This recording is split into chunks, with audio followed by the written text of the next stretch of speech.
Skinwalker Hunt is a first-person survival horror game where you're tasked with hunting down a skinwalker in various areas across the world. The game is available on Steam. Full disclosure, this was a gift from the developer.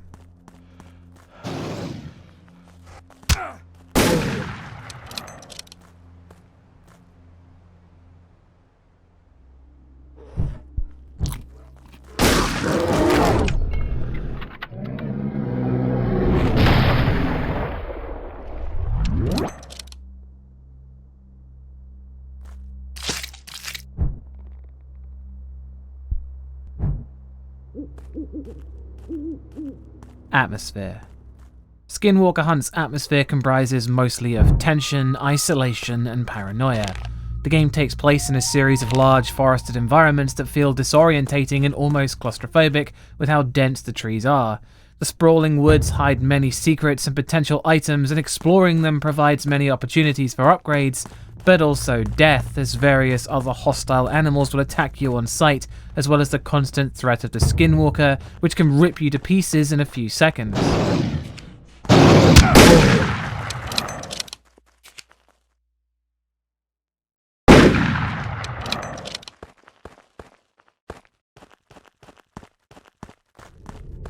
The woods feel magical in their own dark way, with many spirits and unknown forces seeming to be at work that give off the feeling of being somewhere totally foreign and you're severely out of your depth.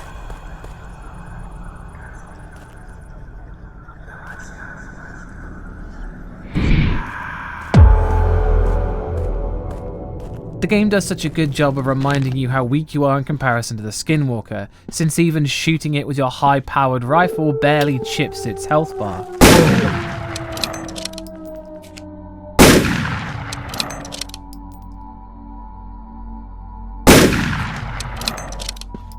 The survival elements do provide a sense of respite, with you being able to create campfires and use animal meat for food and setting traps. The mechanics do add a lot to the immersion of the game. The atmosphere keeps itself going with the music playing an eerie dirge as you run through the woods, but what pushes the atmosphere to its peak is the game's notifications. Placing totems allow you to tell whether a skinwalker is in the area, but destroying an effigy provides the ominous "it's coming" message. The tension reaches an all-time high as you pensively wait to find out where from. The intense cat-and-mouse gameplay keeps the tension high the whole time. That's one Harry Mason.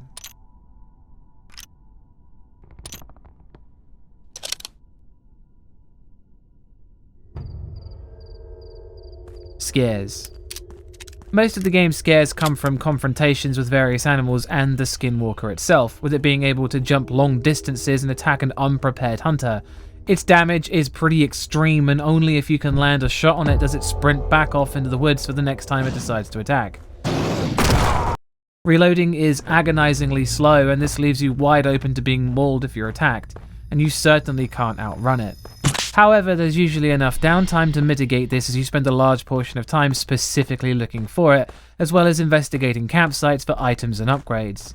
This does leave large gaps between scares, but the atmosphere keeps the momentum going as you explore. Leaving totems can provide you with a bit of insight into its location, but it's a far cry from knowing where it is, leaving you on edge most of the time. And capitalizing on that atmosphere, enemies tend to just jump out of nowhere, making a beeline straight for you, and it's pretty much a jump scare as the sudden sound effect plays a second before you're attacked.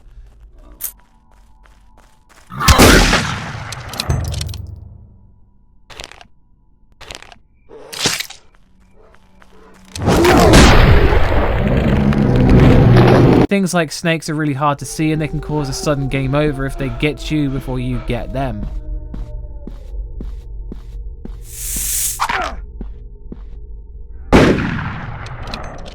The scares are all organic, and it's next to impossible to predict them. That's two Harry Masons. Sound design.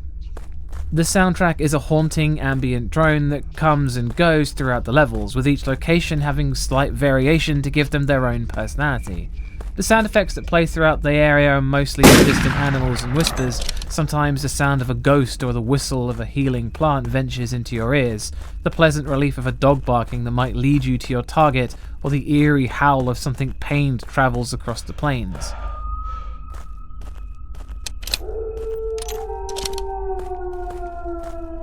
The sound effects can be a bit generic, but you come to appreciate their ability to identify things that you don't always get to see, and the directional audio is on point. Headphones are highly recommended to get the most sound design advantage.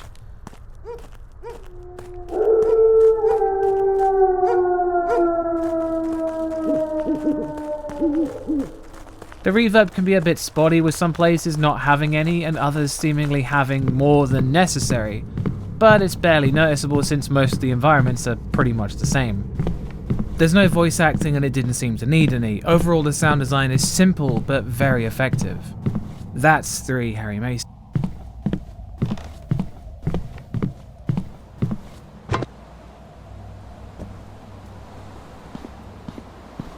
Gore.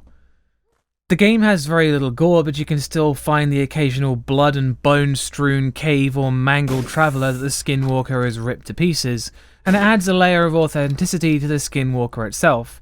The bodies aren't exactly harrowing, but they're enough to get the point across. That's 4 Harry Masons.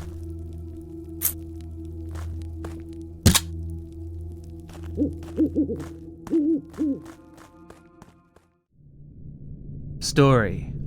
Skinwalker Hunt follows an unnamed hunter as they chase the Skinwalker across various locations in the world, from France to the Chernobyl exclusion zone, and the story is pretty much non-existent, with there being some text at the start to set things up and the environmental stuff you can pick up from the abandoned cars and dead bodies, and most of that is just someone died while travelling through the area. The opening text really only reveals backstory in the form of a brief diary written by the protagonist where they state what the problem is in the area and how they're here to deal with it. The game doesn't really need a deep story, but it would have been nice to find more tales of travellers who met their end and just general more flavour to add to the world. Making the final score 4 out of 5 Harry Masons. Skinwalker Hunt is a game I like a lot. The intense cat versus mouse chipping away at the Skinwalker's health was great alongside the survival mechanics that made me feel like I was working out strategies, and the large maps made the game very replayable for me personally. Again, I'd like to remind you the whole thing is down to my opinion in horror games, and if you don't share this opinion, then that's cool, I get it. I'd like to point out that whilst I struggled to slay the Skinwalker, I didn't let it get away, and advise you don't either. There'll be more horror reviews in the pipeline, and thanks for watching. Let's go check out Bumps in the middle of the night. Peace.